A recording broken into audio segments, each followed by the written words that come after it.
Bienvenue sur Tempo Foot Anglais, le nouveau podcast francophone qui parle de la Première Ligue. Moins d'une semaine après Maresca à Chelsea, Ruben Amorim viré de Manchester United. Retour sur 14 mois de galère chez les Red Devils et sur l'avenir du club, 20 fois champion d'Angleterre. Il est notre œil d'expert, notre Pep Guardiola de l'analyse, même s'il aurait sûrement préféré une comparaison avec Mikel Arteta.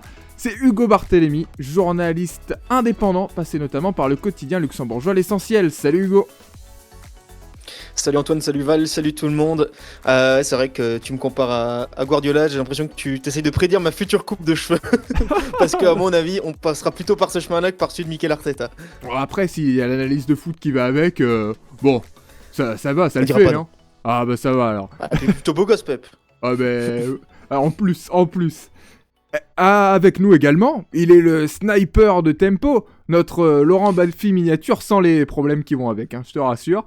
En tout cas, oui, je les ignore. C'est Valentin Mallet, journaliste indépendant, passé par Eurosport et ici Savoie. Salut Valentin. Ouais, salut Antoine, salut Hugo, salut à tous. Bah écoute, je sais pas si je prends vraiment la comparaison là pour le coup.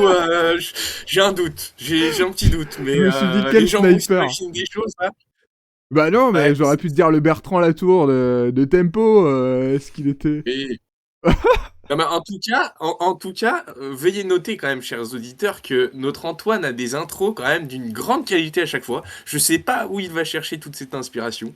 Et en plus, c'est tout en impro, hein. Il y a rien d'écrit, c'est tout sur le tas. Et franchement, bravo Antoine. Alors ouais, je les écris quand même avant d'y aller, hein. Je les écris quand même avant d'y aller, attention. Non mais... Fallait pas le dire. Non, C'est le secret, ça. Fallait pas révéler la magie, c'est transparent. comme Disney, faut pas dire qu'il y a un humain dans le costume. Enfin. Eh ben, non mais je vais vous dire, je suis même obligé de me brider parfois parce que je sais que ça peut partir...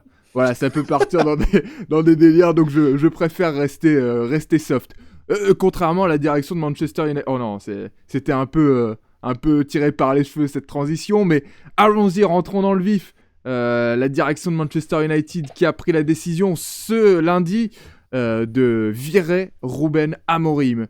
14 mois après son arrivée chez les Red Devils, c'en est fini de l'entraîneur portugais à la tête de Man U.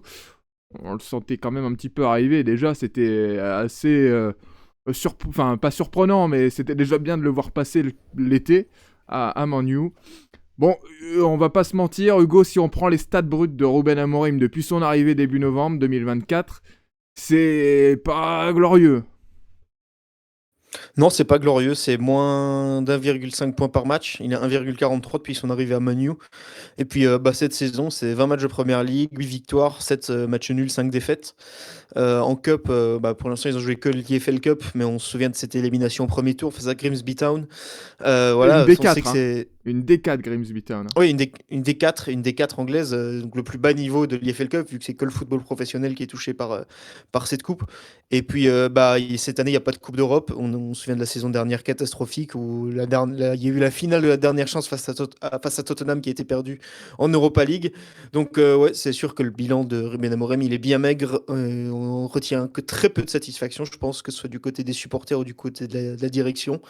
Du coup, je pense que nombreux sont ceux à être heureux du départ de Ruben Amorim.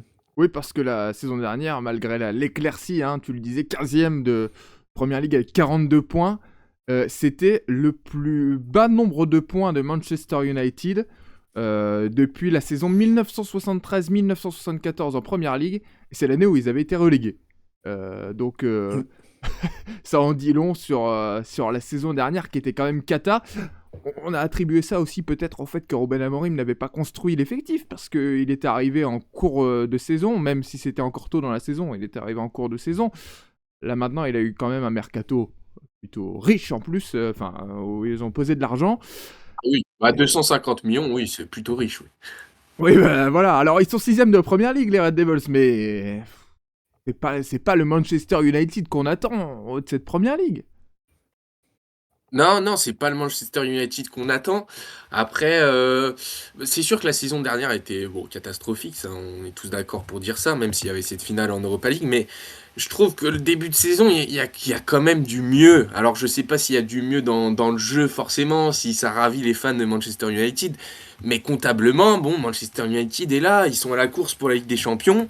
Et c'est ça Heureusement. qui est un Oui, oui, heureusement, parce que tu l'as dit, les recrues font que, enfin, n'apportent pas pleinement satisfaction. Voilà, 250 millions, on l'a dit. Il y a qui? Il y a Lamens dans les buts. Lamens, Seno. Suzanne Langlaine Lamens. qui est venue faire Ouais, un petit Suzanne tour. Lenglen. C'est Lamens, Il y c'est a, il y a Mbeumo, Brian ouais, Bemo, il y a Benjamin Matheus Sesko qui est le plus Cunha, cher, hein. il y Sesco. a Ouais. Sesco qui est le plus cher. Et Sesco qui est le plus cher, qui est le moins bon en plus. Donc c'est sûr que Ah, parce ça qu'il joue n'apporte Benjamin pas Sesco? grand-chose. En plus, Eh c'est bien, pire, il joue. figurez-vous que oui, un petit peu, avec la CAN, avec les départs, avec les blessures, il joue un petit peu, mais on va dire, pour moi, les seules petites satisfactions, mais pour moi, c'est pas à la hauteur de leur montant. Les deux, c'est autour de 75-80 millions d'euros. C'est Mbeumo et Matheus Cunha. Mbeumo, le début de saison est plutôt correct. Et Matheus Cunha, depuis quelques matchs, ça va mieux. Mais de là, voilà, les deux, c'est 160 millions. Bon, on est loin du rendement quand même prévu. Et comme tu l'as dit, après, voilà, la question aussi se pose, c'est de savoir qui de Amorim ou des dirigeants ont vraiment voulu ces joueurs. Et c'est aussi autour de ça que, voilà, l'histoire, la fin d'histoire entre Amorim et Manchester United tient peut-être aussi à ça. On va s'y pencher dans quelques instants. Reste que Manchester United, donc tu le disais, 6ème de Première Ligue, toujours dans la course à la Coupe d'Europe. Largement, hein, on est à la mi-saison, donc il reste du temps. 31 points, c'est autant que Chelsea, qui vient de virer son entraîneur, hein, Enzo Maresca. Vous l'avez peut-être entendu dans le précédent hors-série de Tempo. C'est à 3 points de Liverpool, qui a toujours Arne Slot en place. On est loin du podium, hein, 11 points déjà. Mais voilà, on est quand même en haut de ce peloton très dense. Même si, voilà, c'est sûr qu'il y a 4 points qui séparent Manchester United du 14e Crystal Palace. La descente aux enfers peut être rapide, mais pour l'instant, Manu est quand même en haut. Je suis assez étonné. On parlera aussi un petit peu plus de ça au moment où on évoquera les différents entraîneurs qui sont passés par Manu ces dernières saisons. Mais je suis assez étonné du timing qui a été, avec lequel on a décidé de virer Amorim. Parce que, d'accord, c'est pas le grand Manchester United, mais c'est déjà mieux que la saison dernière. C'est une saison un peu de transition, malgré beaucoup d'achats. Il va falloir que tout se mette en place. Et surtout, là, on est en plein milieu de la CAN. Il y a trois de vos titulaires quasiment qui partent à la CAN. Il y a des blessés, dont Bruno Fernandes, qui est a priori votre meilleur joueur. Je suis vraiment étonné de ce timing pour limoger Ruben Amorim. Enfin, je trouve ça un peu ingrat. Je sais pas ce que vous en pensez, mais... Après, je pense que le double match nul là, face à Wolverhampton et face à Leeds, a un peu la goutte d'eau qui a fait déborder le vase. Surtout face à Wolverhampton, hein. On a vu beaucoup de mécontentement après ce match nul. Même si Wolverhampton est en train de se relancer, ça reste une des pires équipes que la Première Ligue n'ait jamais vue. Ils avaient Et 2 là, points face à avant ce Leeds, match. ouais, c'est ça. Et là, face à Leeds, on sait que la rivalité est grande entre les deux clubs. Il y a eu 2 matchs nuls face à Leeds cette saison, qui est pourtant le promu, et c'est pas un promu à la Sunderland, c'est un promu qui joue le maintien, qui le joue bien, mais qui joue le maintien. Et je pense que voilà, c'est des petits éléments qui font que depuis ce début de saison, il y a beaucoup de gouttes d'eau qui ont fait que bah, là, maintenant, ce 5 janvier, le vase a débordé, quoi. Après... Oui, Valentin? Ouais, non, non, mais moi, par contre, je te rejoins sur le timing. Pour moi, c'est le pire timing possible, parce que même si c'est la goutte d'eau qui a fait déborder le vase, on est d'accord. Mais là, je veux dire, à Manchester United, on l'a dit, ils sont dans la course pour l'Europe. Là, ils prennent le risque d'être à 10 points de l'Europe dans 3 semaines, quoi. Et Le, le retour de la CAN pour... je veux dire, le retour de la CAN pour les joueurs qui sont là comme Bemo, comme Diallo, le retour de la CAN, il va être étrange quand même. Vous avez un nouvel entraîneur, d'un coup, vous sortez de là, vous revenez en club et hop, ça a changé quoi. Enfin, moi je trouve ça vraiment bizarre. Bon, en plus, vu comment la canne de Mbeumo et de Diallo se passe, ils vont pas rentrer tout de suite. Donc en plus, je pense que l'entraîneur, il sera déjà installé depuis 1 ou 2 matchs au moins, à mon avis, le nouvel entraîneur. Donc ouais, c'est sûr que ça peut redébarquer dans un nouveau système, même pour l'entraîneur, hein. On récupère entre guillemets 2 titulaires, mais qu'on connaît pas. Ça peut être compliqué. Bon, puis le bilan est essentiellement responsable quand même du départ d'Amorim, a priori. Pas tout à fait d'accord quand même, parce que le bilan, certes de l'année dernière est catastrophique, mais le bilan de cette année est pas si mauvais. Et bah non, Et non, je vous rejoins pas. Je pense que c'est un peu comme Chelsea et Maresca, c'est-à-dire que le bilan, il peut convenir si l'entraîneur s'entend très bien avec ses dirigeants, ce qui n'est pas le cas. Et c'est tu ça penses qui que c'est engendre vraiment le départ le... d'Amorim. Ah Ah, oui, ça. oui, je pense que c'est plutôt le fond. Hier, il déclarait je suis pas venu ici pour être le manager. Je suis pas. Pardon, c'est l'inverse. Je, je suis ici comme le manager de Manchester United, pas comme son entraîneur. Et il est viré dans le communiqué officiel ce matin. On Ouais, mais il apprend savait que déjà, non?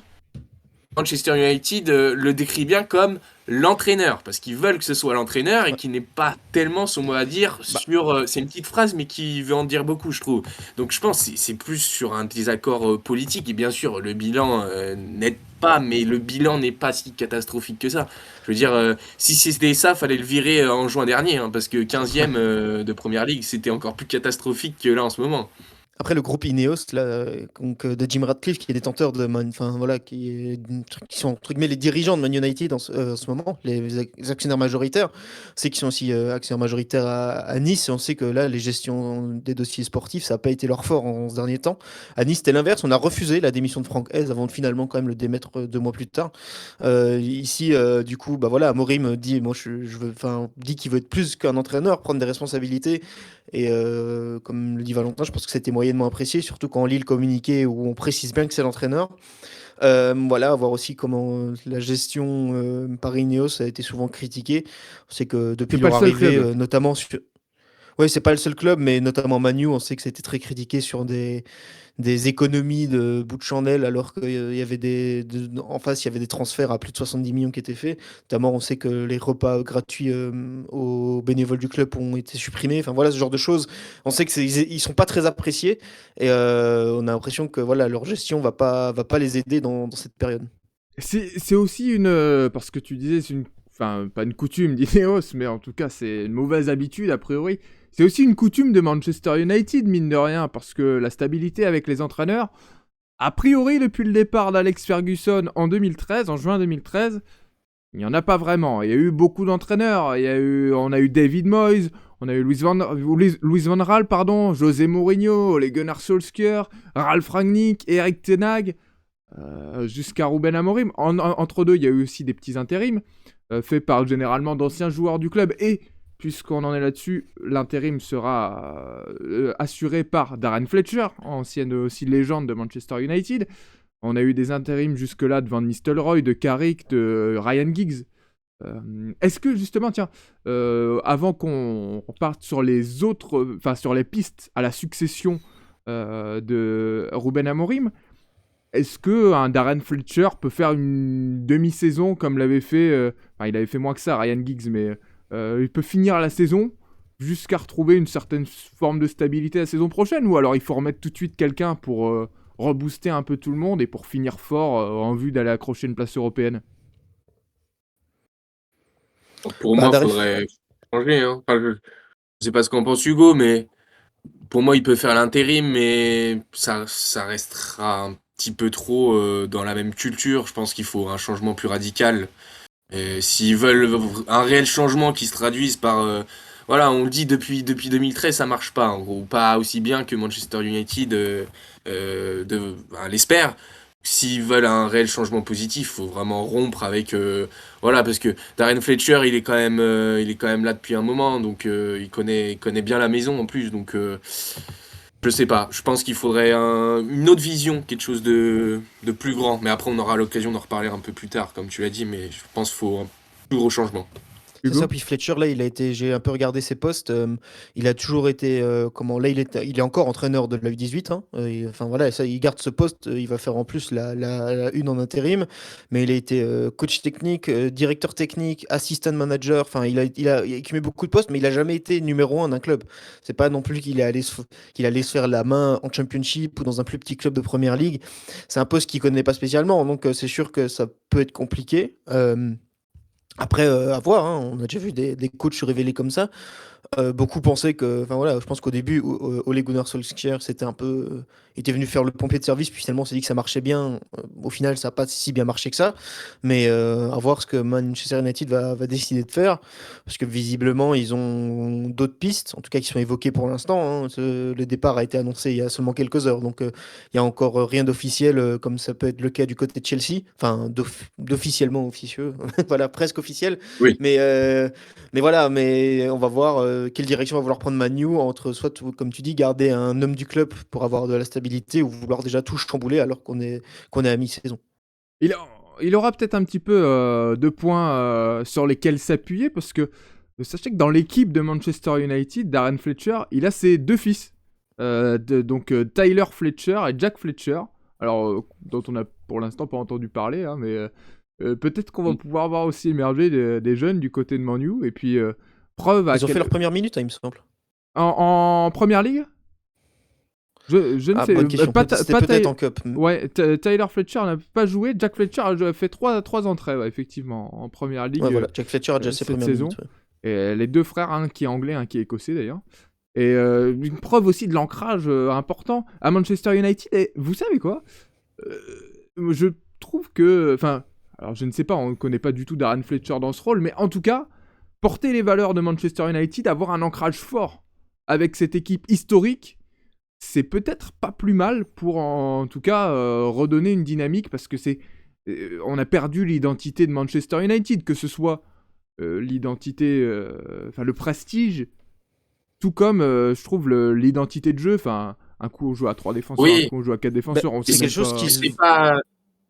qui C'est pas quelque chose de s'enfermer un peu dans le passé. Enfin, oui, il faut retrouver un petit peu la grandeur d'antan, hein, si je peux dire, mais il faut pas non plus voilà, surévaluer et être trop dans la nostalgie, parce que aujourd'hui, c'est pas moi qui le dis, mais le football, il a beaucoup changé.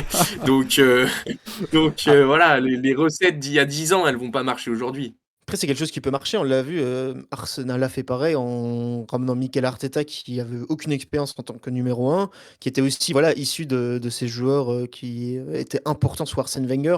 Je pense que voilà, en tant que capitaine, il avait forcément une relation avec le coach de l'époque, et Arsenal a voulu un peu voilà, remettre la culture qu'Arsène Wenger avait insufflée dans ce club en prenant un de ses disciples, on va dire, même s'il n'a pas réellement été formé par Wenger. Est-ce que là, du coup, en ramenant voilà, un joueur de l'époque Ferguson, en tant qu'entraîneur, est-ce qu'on va pas essayer de réinsuffler le modèle qu'Alex Ferguson avait instauré à Man United, qui a roulé sur la Première Ligue et sur l'Europe pendant des dizaines d'années? c'est plus le même Man U et c'est plus la même première ligue non plus, hein, mais Ouais, mais on le voit que du côté de l'Arsenal, pour l'instant, ça a réussi. Donc, comme tu dis, un club, c'est quand même compliqué à changer du jour au lendemain. Est-ce qu'il faut pas voilà, prendre un entraîneur qui connaît la culture du club et qui aussi sait comment marche l'institution? Et puis bon, Arsenal, non, c'est une petite pique que j'allais lancer à Hugo, mais Arsenal, ça a réussi, mais on verra quand ils auront gagné leur prochaine première ligue, quoi. Oui, mais On Arsenal attend est quand même. passé de l'Europa League à la demi-finale de Ligue des Champions. On peut quand même décrire ça Oui. comme une réussite, je pense. Et puis Arsenal est leader Oui, de bien sûr. première ligue. Bon, on va pas refaire le débrief, mais à l'heure actuelle. Voilà. Une stat, messieurs, que j'ai lu ce matin dans The Athletic. C'est assez fou. Manchester United, depuis le départ d'Alex Ferguson en 2013, a dépensé 57 millions d'euros, un petit peu plus de 57 millions d'euros, en licenciant des entraîneurs. Donc c'est juste rien qu'en licenciant des entraîneurs. 57 millions d'euros, vous pouvez faire... ramener un bon petit joueur quand même, hein, à 57 Ouais, une millions belle d'euros. signature, hein. Vous pouvez verser des salaires sympas aussi. Ça montre à quel point, depuis le départ de Sir Alex Ferguson, qui était vraiment la figure de Manchester United, qui est resté entre 1986 et 2013 au club, il y a personne qui arrive à s'imposer. Après, effectivement, le football a changé de dynamique aussi, mais il y a personne qui arrive à s'imposer à Manchester United, comme tu le précisais, Hugo, un Arteta par exemple arrive à s'imposer à Arsenal. Mais c'est vrai que quand on regarde quand même ces dernières saisons, à part peut-être du côté de Chelsea, enfin, même ces 20 dernières années, la Première Ligue fait quand même souvent la part belle aux dynasties, aux entraîneurs qui restent là longtemps. Comme tu as cité, voilà, on a cité Wenger, on a cité Ferguson, mais même Klopp, qui est resté là très longtemps. Guardiola, maintenant à City, il est là depuis très longtemps aussi. Voilà, c'est des entraîneurs qui créent vraiment un projet autour d'eux, autour de leur club. Et on n'a pas vu ça à Man U pour l'instant. On n'a pas vu un entraîneur qui a réussi à rester assez longtemps pour avoir vraiment un impact sur le club, que le club soit construit en fait autour de l'entraîneur, autour de sa culture à lui.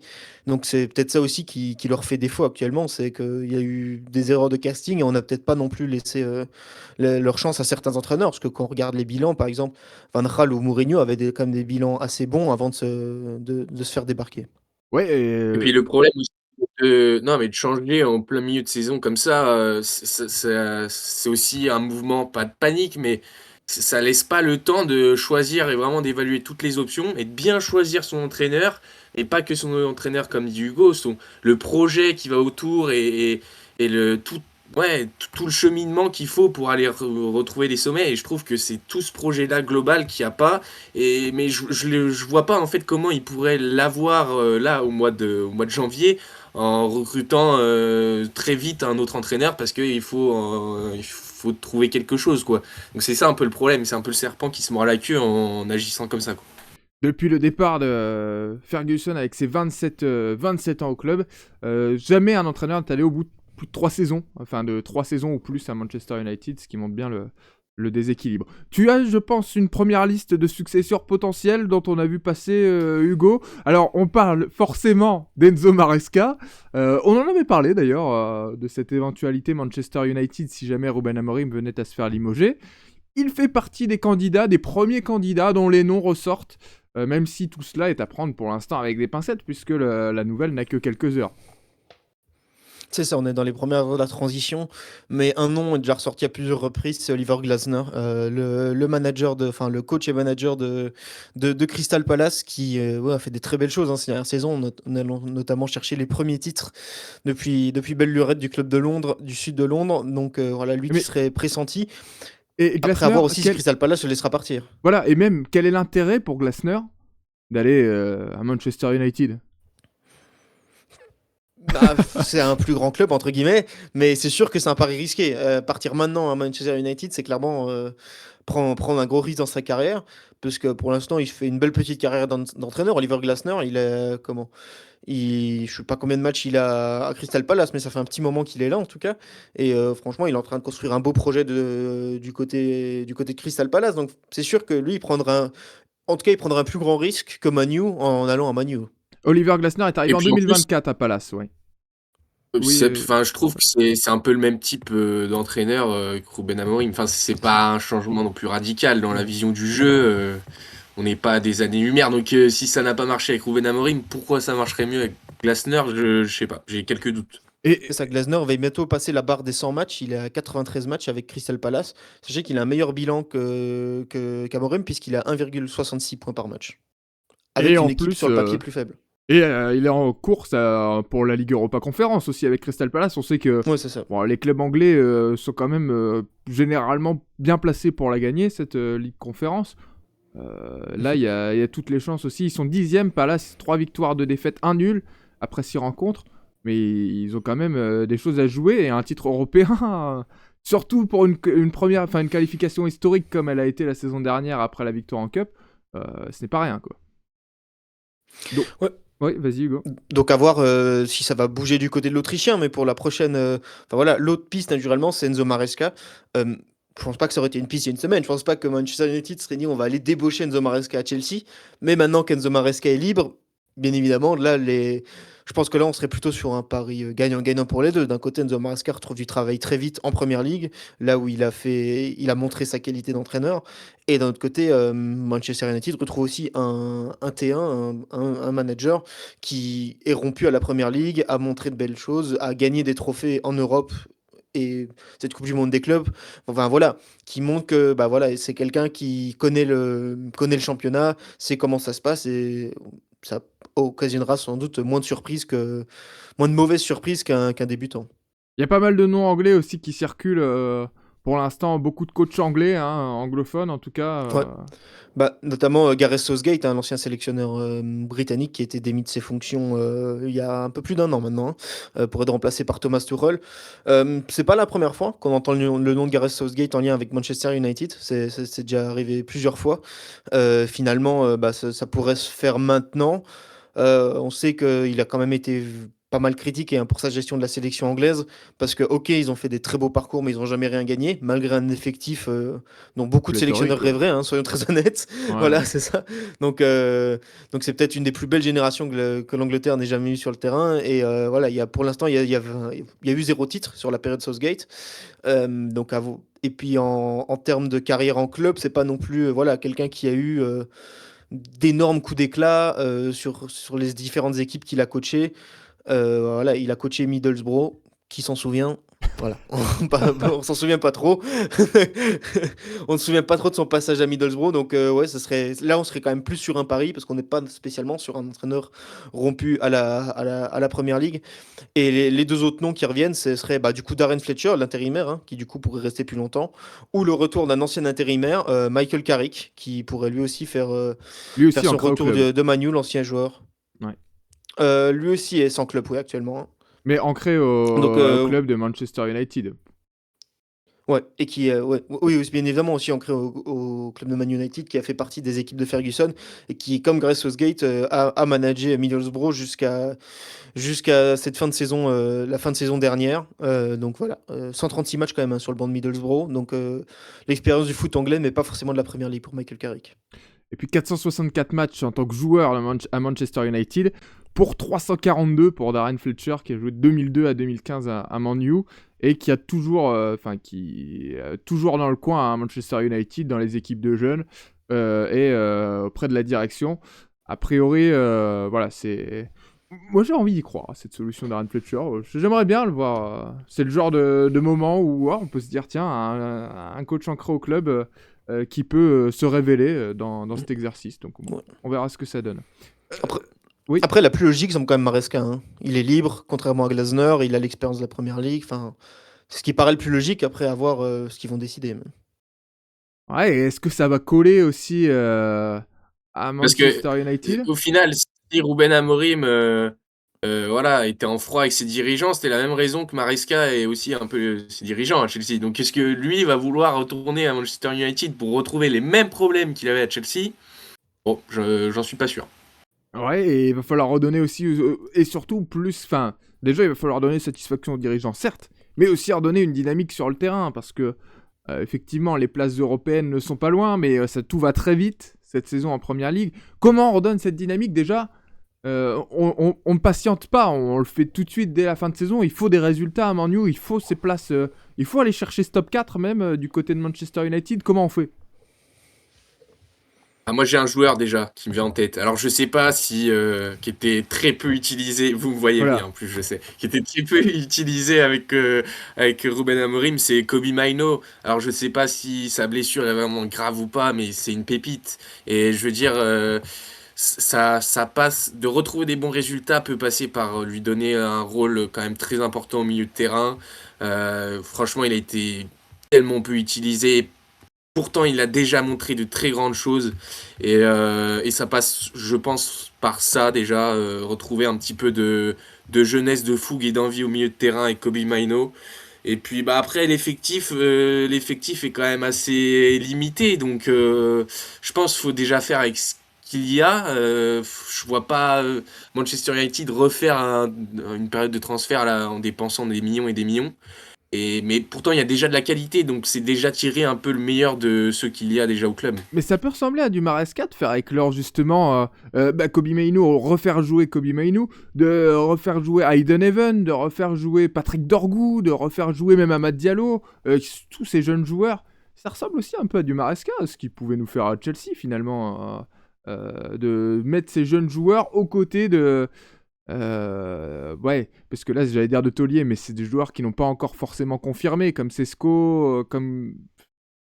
Kounia Mbeumo, Bah, ils il ont y a confirmé Nick- dans d'autres clubs, mais pour Mm. l'instant, à Man U, on n'est pas loin de la confirmation, on n'y est pas encore. Ça peut quand même faire un bon mélange, non? Ouais, pour moi, le milieu de terrain un peu, enfin, je dirais pas faible, mais un peu presque désuet, je dirais. Casemiro, faut Bon, l'envoyer à la retraite. Casimiro, oui. Si vous voulez vraiment une René rupture, Ugarte. Ugarte, c'est pareil, c'est pas le Ugarte d'il y a quelques saisons. Mason Mount non plus. Et Bruno Fernandes, bon, si on veut vraiment une rupture et pas retomber dans le Manchester United ces dernières années, il faut peut-être en changer, même si dans le système de Ruben Amorim, c'était un des meilleurs, voire le meilleur. Mais donc ouais, je pense que le chantier, il est surtout au milieu de terrain, je dirais.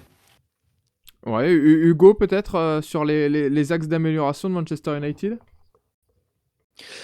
Ouais, c'est aussi redonner de la confiance de manière générale aux joueurs, mais à voir si ça pourrait pas aussi passer. Pourquoi pas essayer de faire un beau parcours en FA Cup? On sait que ça, elle est encore là. On sait qu'ils se sont fait sortir, on l'a évoqué en premier tour de l'IFL Cup, donc Au la deuxième coupe tour, de la ouais. Ligue anglaise. Deuxième, enfin oui, leur premier tour à eux qui était le deuxième tour. Et du coup, là, ouais, pourquoi pas essayer aussi, voilà, avec ces jeunes, essayer de construire quelque chose sur un parcours en FA Cup. On sait que d'autres grosses écuries vont potentiellement s'en désintéresser, donc ça peut passer par là aussi. Et puis voilà, essayer. Là, il faut aussi se dire, c'est demi-saison, il faut aller chercher les résultats, mais aussi du coup construire une équipe pour la saison prochaine en tous ces jeunes joueurs qu'on a cités, en leur donnant du temps de jeu et en les confirmant dans le 11 de base pour 2026-2027. Mais j'ai l'impression que c'est quelque chose qu'on dit un peu trop souvent maintenant, ces dernières saisons à Manu, qui est la saison prochaine, ça fait quand même quelques saisons que ce sera la saison prochaine. Et surtout, ouais, peut-être aussi retrouver cette stabilité parce qu'entre un coup on joue à 3, on en parlait un petit peu tout à l'heure, un coup on joue à 3 défenseurs, un coup on joue à 4 défenseurs, un coup on fait jouer les ailiers plutôt dans l'axe. Il n'y avait pas de système de jeu préférentiel qui se dégageait, ou en tout cas on n'arrivait pas à le consolider au fil des semaines. Là, il faudrait un entraîneur avec une vraie patte peut-être aussi du côté de Manchester United. Voilà messieurs, maintenant il ne reste plus qu'à voir ce qu'il se passe du côté de Man U. Merci d'avoir suivi ce hors-série spécial Ruben Amorim et Manchester United. Ruben Amorim donc limogé après 14 mois à Man U. On vous tient au courant évidemment de la suite du côté des Red Devils. Merci Hugo, merci Valentin pour vos analyses. Et on se dit à très vite. Merci Antoine. Salut à tous. Salut les gars. Salut.